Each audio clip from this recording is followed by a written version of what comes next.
Mga kababayan, sagutin po natin, bigyan po natin ng reaksyon itong mga kuda dito ni Joey patungkol po sa pagdawit po niya. Pagkakaunawa ko, parang dinadawit niya si PBBM dito po sa nangyayaring korupsyon sa flood control. Parang napansin ko lamang po sa video niya na ito, parang meron po siyang binabasa. Tingnan niyo pong mabuti. Yun lang naman po yung aking obserbasyon. Ewan ko lang po kung mapapansin niyo, no? Pero para po siyang merong binabasa dito. Panoorin po natin. Ang sistematikong korupsyon sa flood control project ay issue ng pagbabudget. Base sa ating mga nalaman mula sa pagbubunyag ni Congressman Toby Chanco, Congressman Kiko Barsaga, Congressman Ungab, at ang mga nauna ng pahayag ng ating pangalawang Pangulo, Sara Zimmerman Duterte, ang ating national budget ay kinokontrol lamang ng small committee at ni Martin Romualdez. Ang budget na binaboy at nagbigay buhay sa sistematikong pangungurap sa mga flood control projects ay inayunan ng presidente. May iba't ibang pagkilos na mangyayari sa September 21 sa Kamaynilaan.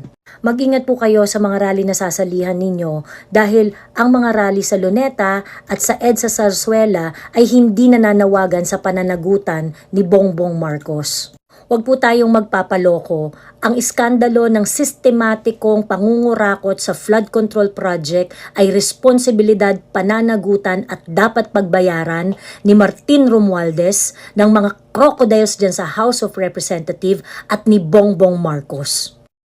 Ayun mga kababayan, napanood nyo po, napansin nyo po ba na parang siyang may binabasa? Yung po kasi yung, sa tingin ko parang tumitingin siya sa gilid, ano? So, anyway, sagutin na lang po natin yung binabasa niya or yung sinasabi niya, no? So, basically, ang summary ng gusto niyang sabihin is, dawit daw po si PBBM dito. Ako po, hindi ko po ipagtatanggol si Saldico at saka si dating Speaker Martin Romualdez, no?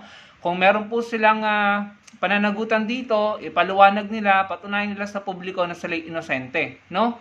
Lalo-lalo na si Saldico dahil sa pagkakaalam ko, dawit din yan sa Parmali no? So, hindi ko po sila ipagtatanggol. Hindi nga sila pinagtatanggol ng presidente Ang sa akin lang, gusto kong sagutin yung tila pagbibintang niya kay PBBM na dawit dito at may kasalanan sa flood control corruption na ito dahil ang pagkakaunawa ko, sinasabi niya na si PBBM kasi yung nag-approve or pumirma nung budget, no? So, yun po yung pagkakaunawa ko, kaya sinasabi nila, hindi lang po siya, mga DDS po, yan po yung sinasabi na narrative na may kinalaman si PBBM dito. Ang sa akin lang, it doesn't make sense, no? Hindi ko maunawaan at hindi nagme-make sense kasi si PBBM nga po yung nag-initiate ng investigation. Siya nga yung nagbuo ng ICI or yung Independent Commission para mag-imbestiga dyan sa corruption sa flood control, sa DPWH. Siya yung nagsabi na imbestigahan niyo yan. And hindi naman niya pinipigil yung investigation sa Senate, no? Hinahayaan lang po ni PBBM na mag-imbestiga yan. So, ang sa akin lang, kung totoo yung sinasabi ng mga to na may kinalaman si PBBM, hahayaan ba niya na mag-imbestiga ang mga ito? And then later on, eventually, malalaman or mabubuking na siya naman pala yung may kinalaman dito? Hindi po ba mga kababayan? So, yung narrative na kasi siya yung pumirma ng budget, kaya meron siyang kinalaman dito, I think sabaw yung katwiran na yun no? Mababaw. And hindi niyo talaga pwedeng ilaban yan mga DDS kasi unang-una si PBBM ngayon nagpapa-imbestiga. Pangalawa, kung hindi niya pipirmahan yung budget, paano yung ibang ahensya ng gobyerno, ibang nangangailangan ng budget? Hindi lang naman kasi DPWH ang kailangan ng pondo. So kung hindi po niya pipirmahan yung pondo para sa 2025 or 2024 or kung anumang taon yung involved, edi apektado po yung iba, no? Yung health, yung environment, yung education, yung agriculture, at yung iba't iba pang ahensya ng gobyerno. So, madadamay, no? So, parang sablay talaga yung kanilang narrative na sinasabi kasi ikaw ang pumirma ng budget na yan, kaya may kinalaman ka dyan sa systematic na corruption na yan. Yun po yung naintindihan ko sa sinabi niya. And kung yan din yung narrative nyo, kung yan yung pangatwiran nyo, paano yung mga korupsyon na nangyari sa panahon ni Duterte? Na siya rin ang pumirma ng budget noon. Kagaya nito, 300 plus billion, no, ang involved dyan. So, ayan, ewan ko kung pinaimbestigahan ni Duterte yan, hindi ko na po alam, pero siya mismo nagsabi, sila mismo, 300 plus billion ang may kinalaman sa flood scam or corruption ng panahon ni Duterte. So ano yan? Dawit din ba dyan si Duterte, mga kababayan? Siya rin ang pumirma ng pondo na yan. And meron ba siyang napanagot dyan? Nagpa-imbestiga ba siya dyan? Hindi ko na po alam. Wala po akong matandaan na may napanagot dyan. Kaya nga po sabi ko, paano si PBBM ang dawit dito? Siya ngayon nagpapa-imbestiga. Pinapanagot niya nga. Hindi niya nga pinagtatanggol si Congressman Martin Romualdez eh. Hindi po ba mga kababayan? And sinasabi nila, Senator Lacson ng ICI, ng Secretary ng DPWH, wala silang sasantuhin dyan kahit sino. And yung last nabalitaan ko, ipapatawag si Congressman Saldico at saka si Congressman Martin Romualdez sa pag-iimbestiga ng Senate, Blue Ribbon. Patungkol dyan sa flood control corruption na yan, mga kababayan. No? So, hindi ko po talaga gets, hindi nagme-make sense yung bintang nila kay PBBM. Kasi again, may mga corruption din patungkol sa flood control fund nung panahon ni Duterte. And corruption sa DPWH, no? Sabi, 50% na lang daw napupunta sa mga proyekto kasi yung 50% nananakaw. Panahon ni Duterte yan sa DPWH. So, siya din ang pumirma ng mga pondong yan. So, dawit din ba siya? Mga kababayan? And, ang masakit nito, ayan, meron pala kayong mga nakitang ganyan na corruption ng panahon ni Duterte. Bakit hindi kayo nag-ingay dyan, mga DDS? At balitaan nyo naman kami, meron bang naipakulong nung panahon ni Duterte? Patungkol sa mga corruption sa flood control nung panahon niya. Balitaan nyo naman kami kung nagpa-imbestiga siya. At anong nangyari, anong resulta sa investigation. Kaya nabalitaan namin yung mga senador na nadadawit ngayon, no? Kilala nyo naman sila. Yung mga senador na nadadawit ngayon dyan sa mga kickback na yan, mga binoto ng mga DDS at mga pinakulong ni Pinoy noon na nakalaya sa panahon ni Duterte.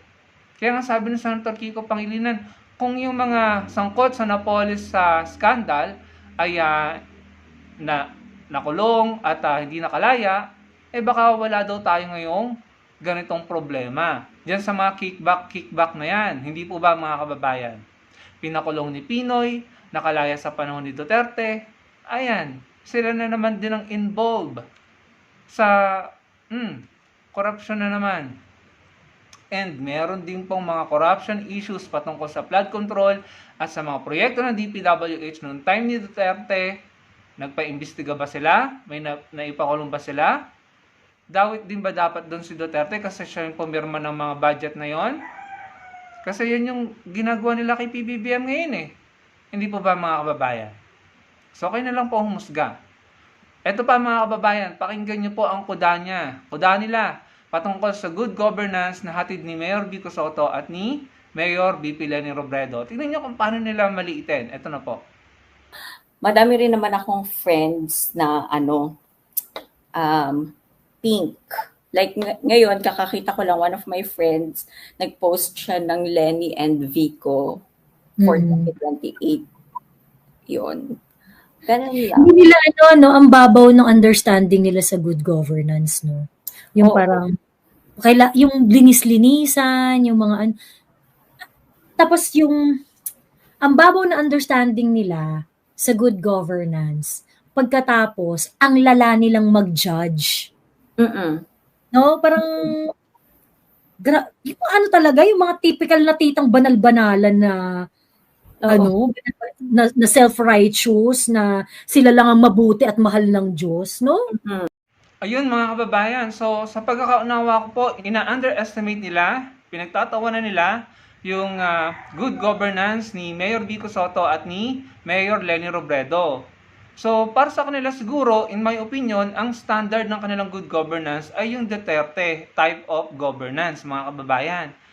So ito lang po yung reaction natin dyan. Una sa lahat, si Mayor Vico Soto ba at si Mayor Leni Robredo ay nadawit sa korupsyon? So unang tanong yan. Ang sagot, hindi. Pero yung mga standard nyo, yung mga pinagmamalaki nyo, na gustong-gusto nyo, yung governance ng mga Duterte, sandamakmak na corruption allegations and corruption issues ang kinakaharap nila. Ayaw nyo ng good governance ni Mayor Leni Robredo at ni Mayor Vico Soto, na si Mayor Vico Soto nagsiwalat ng nangyaring yan sa mga diskaya, na si Mayor Leni Robredo na may FOI bill at saka full disclosure bill Ayaw nyo sa ganon? O sige, paghambingin natin.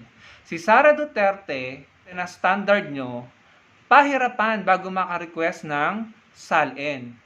Si former VP Leni Robredo, siya na mismo nagkusa na ilabas ang SALN niya sa publiko nung Vice President siya. And ngayon, ganun pa din. Siya nang nagkukusa na ilabas ang SALN niya sa publiko kasi walang tinatago, walang confidential fund, walang confidential, transparent. Si Mayor Leni Robredo. At nung VP pa siya, nilabas niya sa publiko ang SALN niya. Si Sara Duterte, kailangan mo pang mag-request at in my opinion, pahirapan. Bakit hindi magkusa? Confidential na naman. Si Mayor Leni Robredo, merong 4 consecutive highest COA rating at merong pong ISO certification. First time po nangyari yan sa OBP nung BP si Mayor Leni Robredo. Si Sara Duterte, sandamakmak na notice of disallowance sa kanyang confidential fund. At yun nga po yung naging malaking issue kung bakit siya pinapa-impeach. Si Mayor Leni Robredo, wala pong sandamakmak na notice of disallowance. Nagkaroon siya ng isang notice of disallowance. Within 2 months, sinettle niya, pinaliwanag niya na close, settled ng COA. Kay Sara Duterte, natapos na yung 6 months, yung 180 days, hanggang sa nagkaroon na ng mga articles of impeachment, hindi na natin nalaman ano na bang nangyari dun sa 15 million na sinasabing hindi naman natanggap ng AFP. Ano nangyari sa mga di umani inventong pangalan na tumanggap ng confidential fund? Hindi natin alam kung totoong mga tao. Natapos ang palugit sa kanya, hindi natin alam kung nasettle ba niya yung mga notice of disallowances na ipinukol sa kanya kay Sara Duterte. Si Mayor Leni Robredo, walang ghost employee. Nung BP pa siya, walang ghost employee. Si Sara Duterte or ang mga Duterte, may mga ghost employee sa Davao City. May mga red flag at mga COA issues nung mayor pa or mayora pa si Sara Duterte. Billion-billion din ang inabot ng confidential fund niya nung mayora pa siya. 460 million per year if I'm not mistaken, na kung isa-sum up mo, umabot ng more than billion pesos. Considering na sinasabi nila na safe na sa Davao, wala nang krimen dito, insurgency free na ang Davao City, wala namang NPA, so bakit sandamakmak at napakalaking halaga ng confidential fund? That's on top of billion pesos na nabalitaan ko na nakuha rin ng Davao City na insurgency fund nung time ni Duterte. Mga kababayan, pwede nyo i-research yan. Meron silang confidential fund and on top of that, may insurgency fund din. Akala ko ba, wala namang NPA dyan at safe na dyan. Bakit ganun kalalaki? So, walang issue ng confidential fund. Si Mayor Leni Robredo, si Sara Duterte, sandamakmak. So, yan ang good governance nyo. May confidential fund issue na i-impeach because of issues ng corruption and bribery. Pina-i-impeach. Mangyayari yan sa 2026. Tapos may ghost employees. Tapos may mga overpriced laptops ng panahon ng tatay niya. Tapos ito pa, sabi ni Duterte, sa mga state auditor, kayo na lamang po ang bumasa. Basahin nyo. Nagbabanta siya sa state auditor.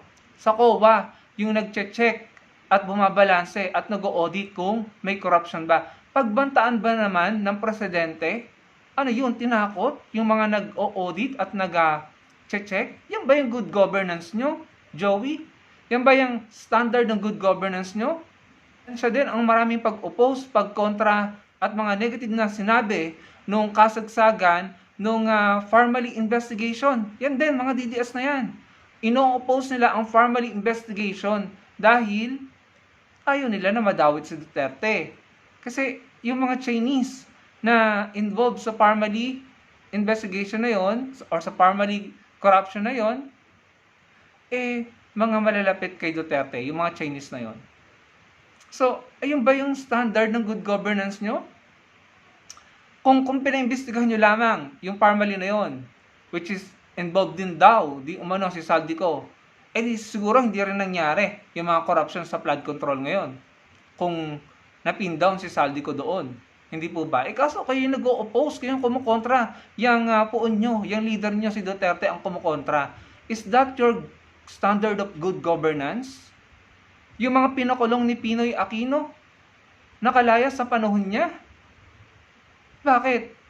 Is that your standard of good governance? Imagine kung yung mga senador na yun ay nanatiling nakakulong, eh di hindi siguro sila involved ngayon sa corruption na naman, na involved na naman sila, mga kababayan. Pero sinasabi kasi ng mga senador na yun, eh may acquittal daw, dismissal, blah blah blah, pero merong pinapabalik na malaking halaga, ibinalik ba? Is that your standard of good governance, mga kababayan? Nakakatawa, hindi po ba? And then ito pa, i-check nyo ang Corruption Perception Index. Tignan nyo ang ranking ng Pilipinas nung time ni Pinoy Aquino, ni President Pinoy Aquino from 2010 to 2015 or 2016. Tignan nyo, ikumpara nyo sa ranking ng Pilipinas nung time ni Gloria Macapagal Arroyo, nag-improve ang ranking ng Pilipinas. Ibig sabihin, effective ang reform, tumaas ang credit rating natin, nalabanan ng epektibo ang korupsyon. Eh paano ba naman hindi gaganda ang ranking ng Pinas nung time ni President Pinoy Aquino? Mga senador, dating presidente at dating Supreme Court Justice ang pinaimbestigahan, nakulong, na house arrest or hospital arrest, nakulong. May mga congressman pa yata, if I'm not mistaken. Mga malalaking tao at nakita ng mundo yon. Ito yung epektibo at totoong paglaban sa korupsyon. Kaya nag-improve ang ranking ng Pilipinas sa Corruption Perception Index. Tumaas ang score, nag-improve ang ranking. Now, after nyo i-check yung ranking ng Pinas sa Corruption Perception Index ng time ni Pinoy, i-check nyo year by year nung time ni Duterte. Lumagapak, bumagsak, lumala ang ranking ng Pilipinas sa Corruption Perception Index, mga kababayan. Bakit? Eh may mga nakalayong mga bigating senador. Eh yung akalain mo, yung formally pinaimbestigahan, siya pa mismo ang presidente ang nagsasabi, huwag kayong umattend dyan sa mga pinapatawag ng Blue Ribbon Committee. Ako bahala sa inyo. Something like that. To that effect. No? Tapos pagbabantaan ng state auditor. Tapos noong 2017, ewan ko kung totoo yun, pero may nabalita na most corrupt president, si Duterte, nabansagan sa buong mundo. Ngayon, i-check nyo ang ranking ng Pilipinas sa Corruption Perception Index nung time ni Duterte, ihambing nyo kay President Pinoy Aquino, lumagapak nung time ni Duterte. Pagkatapos, paghirapan ni President Pinoy Aquino na i-improve mula sa time ni Gloria Macapagal Arroyo, in-improve ni Pinoy, tapos nung time ni Duterte, ayun, lumagapak na naman tayo. Binakita ko naman sa inyo kung ano yung mga reasons. Formally, yung pagbanta niya sa mga state auditor, yung mga overpriced laptops, yung mga corruption sa flood control din, or flood scam, yung corruption sa DPWH, yung pastilla scam, ano pa, sa customs, ang dami mga kababayan.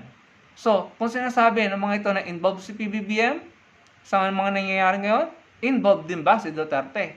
Siyempre, hindi sasabihin ng mga DDS yan. Si PBBM lang ang ipipin down ng mga yan. So, going back, yung ba yung standard ng good governance nyo? Walang issue ng gano'n si Mayor Vico Soto. Walang issue ng gano'n si Mayor Leni Robredo. Si Sara Duterte nga nai-impeach dahil sa issue ng corruption sa confidential fund, di umano. Tapos, imbis na maging accountable, siya pa mismo ang nagsampa ng complaint sa Supreme Court para ipadeklarang unconstitutional yung kanyang impeachment. Accountable ba yun? May pa-bloodbath pa. Siya naman pala itong hindi kayang humarap. And sa mga hearing sa Quadcom, ilang beses pinatawag, hindi, no show. Pati yung mga niya. So yun ang standard ng good governance nyo? Aba, kung ganyan, grabe, no? Kaya gusto niyo pang ihiwalay ng Mindanao sa Pilipinas, tapos gusto niyo pa iralin yung ganyang sistema? Pambihira, mga kababayan. Kaya nung si former VP Leni Robredo, nung vice president siya, maraming foreign embassies, ambassadors, at mga private companies ang tumutulong sa kanya. Kahit maliit ang pondo niya, tumutulong sa kanya para matulungan ng mga Pilipino kasi may tiwala. Kay Sara Duterte, sinong tumutulong sa kanya ng mga private company ngayon? Wala, umaasa lang siya sa pondo. Kaya kailangan niya laging humingi ng malaking pondo. Dahil kung wala siyang malaking pondo, wala siyang magagawa. Ang point dito is, kung yan ang good governance nyo, na walang handang tumulong, walang handang mag-volunteer, kay Sara Duterte, on the other hand, kay Mayor VP Leni, kay Mayor Vico Soto, may mga handang tumulong at mag-volunteer dahil may tiwala. Walang issue ng confidential fund or corruption issue. Tapos yung mga poon nyo, ina-idolize nyo, may mga corruption issue, sinabi ko naman sa inyo, ang dami ko pang hindi sinasabi, nakalimutan ko na yung iba. So kung yan ang standard ng good governance nyo, ay good luck na lang talaga sa Pilipinas kapag kayo ulit ang nanalo sa 2028. Mantakin mo na mayagpag ang mga pogo, ang mga Chinese na nagpasukan dito na nanunuhol sa immigration sa pamagitan ng pastilla scam. Kung hindi pa kung hindi pa nanalo si Senator Rizon Tiveros, hindi natin malalaman ito. Mga kababayan, mga Chinese na nakapamakyaw ng libo-libong ektarya ng lupa sa Pilipinas na pinagbabawal ng konstitusyon, nangyari yan sa panahon ni Duterte.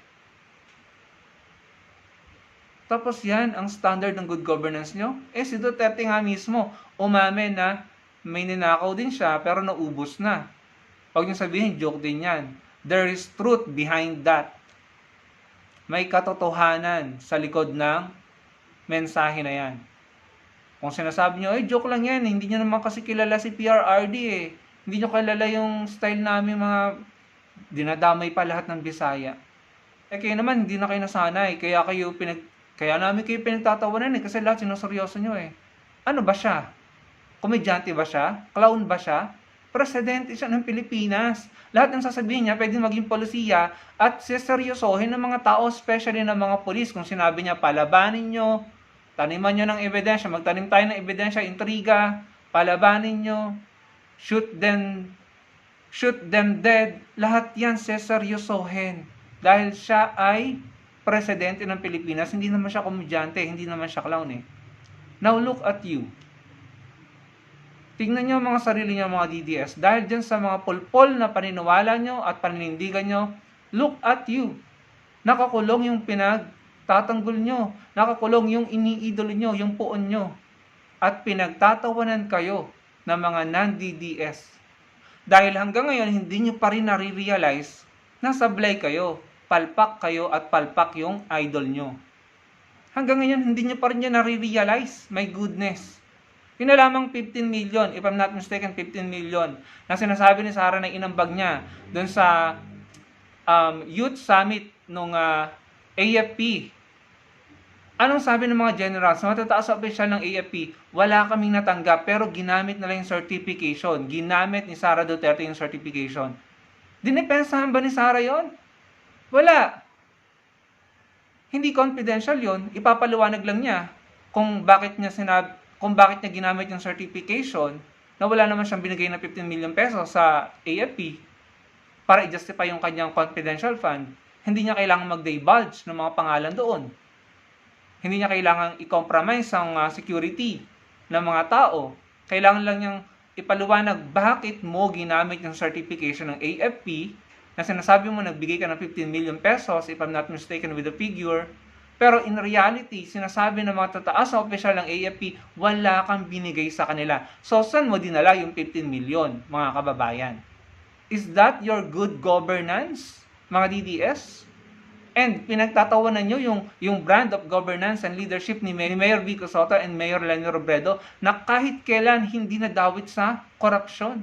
Accountable, nagpapaliwanag pag kailangang magpaliwanag, sumisupot sa budget hearing.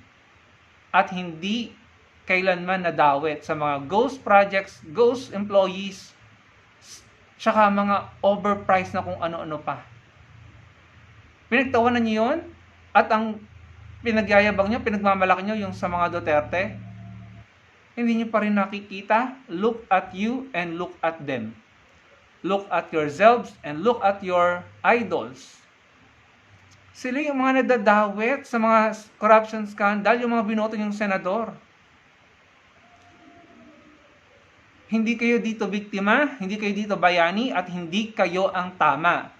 In my opinion, isa kayo sa mga salarin dahil isa kayo sa mga nagluklok sa mga senador at congressman na dawit sa korupsyon ngayon. Kayo ang nag-enable. Kayo ang may malaking partisipasyon kung bakit napapahamak ang Pilipinas ngayon. Kayo ang dapat sisihin. Kung makaarte kayo. At saka isa pa, huwag nyo ipagyabang yung 32 million nyo. May nagrosa noong 2022, Robredo Sara. At may mga loyalists, sandamakmak ang loyalists. At marami rin kakamping. Hindi na solid yung 32 million nyo. Hindi nga kayo makabuo ng EDSA at Luneta eh. Kung hindi pa nagkaroon ng massive protest noong September 21, hindi kayo makikita. Kung kayo-kayo lang yon, ilang piraso lang kayo, ilang grupo lang kayo. Kung hindi pa nagkaroon ng massive protest, mas marami doon, non-DDS. Mahigit 1 taong kayo nagrarally ng maisog nyo, hanggang ngayon nagrarally pa rin kayo, wala kayong napatunayan, ineffective dahil wala kayong bilang because wala nang naniniwala sa inyo. Sino maniniwala ng good governance nyo? Kayo lang. Pinagtawanan nyo pa yung kay Mayor Vico at saka kay Mayor Leni Robredo. Grabe, magiging masaklap po talaga ang kahihinatnan ng Pilipinas at ng mga Pilipino kapag itong mga ito ang namayagpag, kapag yung naratibo nila ang pinaniwalaan ng mga tao. So mga kababayan, you know what to do. Kayo na po ang humusga. And again, you know who they are and who they support. Dapat at this point in time, we know what to do. Especially in 2028, mga kababayan. Tama na yung mga pro-China. Hindi po nakakabuti sa Pilipinas. Maraming pong salamat sa panonood.